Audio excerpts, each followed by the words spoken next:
इस वक्त की बड़ी खबर छांगुर बाबा केस से जुड़ी हुई आ रही है। धर्मांतरण रैकेट चलाने वाले छांगुर बाबा के केस में बड़ी कार्रवाई हुई है। गाजियाबाद क्राइम ब्रांच के प्रभारी इंस्पेक्टर अब्दुल रहमान सिद्दीकी को सस्पेंड कर दिया गया है। छांगुर के गुर्गे अख्तर की मदद करने में इनका नाम सामने आया है। इंस्पेक्टर अब्दुल रहमान पर पीड़ित परिवार को धमकाने का भी आरोप लगा है। पीड़ित परिवार को चुप रहने की इंस्पेक्टर अब्दुल रहमान ने धमकी दी थी। छांगुर बाबा के गुर्गे को लफ्ज़ जिहाद में फंसाकर आरोपी ने उसका धर्म परिवर्तन करवाया था। ये और जिस इस मामले की शिकायत इंस्पेक्टर के पास गई तो इंस्पेक्टर ने इस मामले में केस दर्ज नहीं किया था और तो और पीड़ित परिवार को मुंह बंद रखने की धमकी भी दी गई थी। जैसा कि एटीएस जांच कर रही है इस मामले की और लगातार ये सामने आ रहा है कि छांगुर बाबा के केस में कुछ पूर्व आईपीएस शामिल थे, कुछ अधिकारी अफसर उसका साथ दे रहे थे। हालांकि कौन थे ये नाम सामने नहीं आ रहे थे, लेकिन इसी बीच ये बड़ी कार्रवाई अब छांगुर बाबा के केस में हुई है। इंस्पेक्टर अब्दुल रहमान को सस्पेंड कर दिया गया है। बता दें कि मेरठ में पीड़ित परिवार ने 2019 में मुकदमा दर्ज करवाया था। उस वक्त अब्दुल रहमान सिविल लाइन थाने में प्रभारी थे। इंस्पेक्टर अब्दुल रहमान पर पीड़ित परिवार को धमकाने का आरोप लगा और उन पर मुकदमा दर्ज न करने का भी आरोप लगा। पीड़ित परिवार को चुप रहने की इंस्पेक्टर अब्दुल रहमान ने धमकी दी थी। छांगुर बाबा के गुर्गे को, जो छांगुर बाबा का गुर्गा था, उसने जो पीड़ित परिवार है उसकी लड़की को अपने प्रेम जाल में फंसाया, फिर उसे लफ्ज़ जिहाद उसका करवाया, उसका धर्म परिवर्तन करवाया और उसके बाद उसने दूसरी लड़की को इसी तरह फंसाकर उसके साथ भी कुछ ऐसा ही खेल किया। और जब इस मामले में उस आरोपी के खिलाफ, यही वो शख्स है जिसके खिलाफ कार्रवाई करने के लिए पीड़ित परिवार ने आवाज उठाई, तो इंस्पेक्टर ने पीड़ित परिवार को धमकाया, उनकी एफआईआर दर्ज नहीं की। तो इसी पर चर्चा करेंगे। अभिषेक हमारे साथ, हमारे सहयोगी। अभिषेक, जिस तरीके से छांगुर बाबा के केस में कुछ अधिकारी अफसरों की जुड़े होने की खबर सामने आ रही थी अब तक, हालांकि वो अधिकारी अफसर कौन थे ये क्लियर नहीं हो पा रहा था। इसी बीच अब इंस्पेक्टर वाला जो एंगल है वो सामने आ गया है कि कैसे छांगुर बाबा का जो गुर्गा था वो लड़कियों को फंसाता, धर्म परिवर्तन कराता, उन्हें प्रेम जाल में फंसाकर उनका धर्म की बलि चढ़ा देता था। अब उस मामले में कैसे ये इंस्पेक्टर उसका साथ दे रहे थे, पूरी तरीके से खुलासा हो गया है। और भी लोग इस जाल में शामिल हो सकते हैं। नहीं, बहुत लोग शामिल हो सकते हैं इसमें और हैं भी, और लगातार गिरफ्तारियां भी हो रही हैं।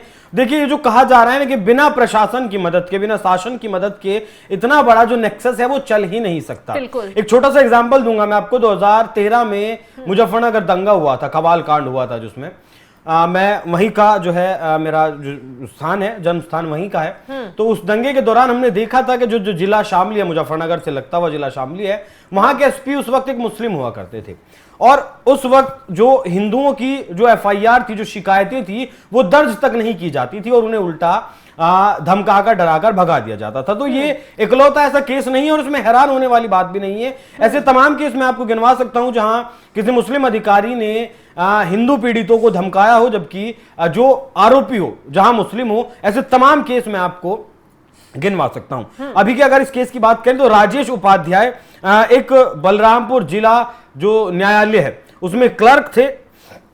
उनकी पत्नी के हिस्से में, उनकी पत्नी के अकाउंट में जो पुणे में छांगुर बाबा ने अपनी जमीन बेची थी, उसका जो कट मनी था, उसका कहीं के जो हिस्सा था वो आया था। तो राजेश उपाध्याय का नाम इसमें खुलकर सामने आ रहा है। बाकी जो स्थानीय पुलिस थी और प्रशासन था वो भी इसमें शामिल था, छांगुर बाबा के इशारे पर काम कर रहा था। हालांकि वो कौन लोग थे अब तक इसकी पुष्टि नहीं हो पाई है, लेकिन अभी जिस तरीके से आपने बताया कि एक इंस्पेक्टर की मेरठ में पुष्टि हुई है। अच्छा, यहां हैरानी की बात यह है कि एक आईपीएस भी इसमें शामिल थे। कौन थे वो आईपीएस, या तो उनका जानबूझकर नाम नहीं बताया जा रहा है जिससे कि ये सिचुएशन और ज्यादा पैनिक ना हो और प्रशासन पर और ज्यादा सवाल ना खड़े किए जाएं। लेकिन ये दावा बहुत मजबूती के साथ किया जा रहा है कि एक आईपीएस अधिकारी भी इसमें शामिल था, क्योंकि जो अमिताभ यश हैं, एडीजी कानून व्यवस्था उत्तर प्रदेश के, उन्होंने ये बताया है कि 100 करोड़ रुपए की फंडिंग के पुख्ता सबूत अब तक पुलिस को मिले हैं। इसका जो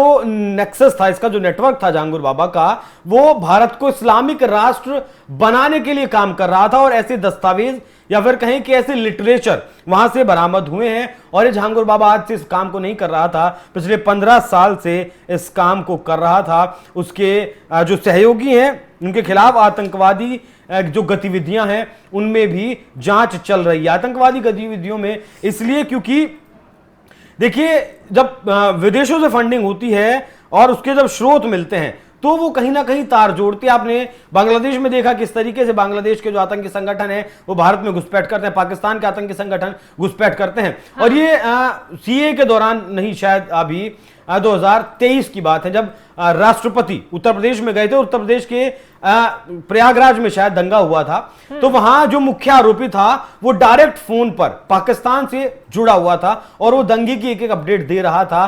तो ऐसे में क्यों ना माना जाए कि झांगुर बाबा का जो नेटवर्क था, जो नेक्सस था, वो भी पाकिस्तान या फिर बांग्लादेश या फिर खाड़ी देश हुए या फिर तुर्की, जिस तरीके से भारत में असंवेदनशीलता पनपाने की कोशिश कर रहा है, वो शामिल नहीं थे। इस मामले में जैसा कि आपने बताया कि विदेशी कनेक्शन, हालांकि पुलिस की जांच में जो एटीएस जांच कर रही है उसमें विदेशी कनेक्शन सामने आ चुका है कि कैसे ये कई मुस्लिम देशों से जुड़ा हुआ था, विदेशों से फंडिंग इसको मिल रही थी और बड़े लेवल पर हिंदुओं को टारगेट बनाना इनका मिशन था। बंगाल बॉर्डर पर बाकायदा ये एक ऐसा संगठन खड़ा कर रहा था जो सिर्फ हिंदू और गरीब परिवारों की लड़कियों को निशाना बनाए, उनके धर्म परिवर्तन कराए। और सबसे बड़ी बात तो यह है कि 1000 से ज्यादा मुस्लिम लड़कों की फौज इसने तैयार कर रखी थी, उनको बकायदा ट्रेनिंग दी जाती थी और उस ट्रेनिंग के बदले उनको पैसा पहुंचाया जाता था। और ये लड़के क्या काम करते थे, हिंदू लड़कियों को प्यार के जाल में फंसाते थे, उनके साथ कुछ वक्त तक रहते, फिर शादी का झांसा दिया जाता था और फिर उन पर दबाव बनाकर उनका धर्म परिवर्तन करा दिया जाता था। ऐसा ही ये मेरठ वाला मामला भी है। झांगुर बाबा का ही गुर्गा था जिसने लड़की को, प्रिया नाम की लड़की है और एक और लड़की है, उसको प्यार के जाल में फंसाया, उसके बाद एक से शादी की, दूसरी को फिर उससे अफेयर चलाया। और ऐसे में जब परिवार वालों ने, इनकी पीड़ित लड़कियों के परिवार वालों ने शिकायत की तो पुलिस वाले ने सुनने से इनकार कर दिया। यही वो अब्दुल रहमान इंस्पेक्टर हैं जिनके खिलाफ अब इस मामले में कार्रवाई की गई है। उन पर ये आरोप लगे हैं कि उन्होंने जो झांगुर बाबा का गुर्गा था उसकी एफआईआर लिखने से न सिर्फ मना कर दिया बल्कि पीड़ित परिवार को धमकाया भी, पीड़ित परिवार को मुंह न खोलने के बारे में भी कहा गया। अब ऐसे में सवाल ये उठ रहे हैं, क्या झांगुर बाबा की तरफ से यहां तक पैसों की मोटी रकम पहुंचाई जा रही थी? क्यों ये इंस्पेक्टर ऐसा कर रहा था? इनकी क्या इस मामले में पूरा लेन देन रहा है, क्या हस्तक्षेप रहा है? इस मामले की फिलहाल जांच की जा रही है। गाजियाबाद में तैनात थे, गाजियाबाद कमिश्नर की तरफ से यह एक्शन लिया गया है और कहा जा रहा है उनके खिलाफ भी जांच शुरू हो सकती है कि झांगुर बाबा से आखिर इस इंस्पेक्टर का क्या कनेक्शन था, कहां तक मदद पहुंचाई गई, कितने पीड़ितों की आवाज दबाई गई। तमाम सवाल अब खड़े हो रहे हैं। लेकिन जो ये चौंकाने वाला खुलासा हुआ है कि इंस्पेक्टर अब्दुल रहमान सिद्दीकी पीड़ितों को कैसे धमकाते थे, डराते थे और पैसों के बल पर खेल खेल रहे थे, ये आरोप इन पर लगते हुए नजर आ रहे हैं। फिलहाल आगे इस मामले में और क्या खुलासा होता है, कैसे बाकी पीड़ितों की आवाज अब उठती है और बाकी आरोपियों तक पहुंचती है, बाकी आरोपियों के खिलाफ इस मामले में कार्रवाई होती है, ये देखने वाली बात होगी। फिलहाल इस खबर को लेकर आप क्या राय रखते हैं, कमेंट बॉक्स में अपनी राय जरूर बताइएगा और तमाम खबरों की अपडेट के लिए आप हमारे साथ जुड़े रहें। नमस्कार।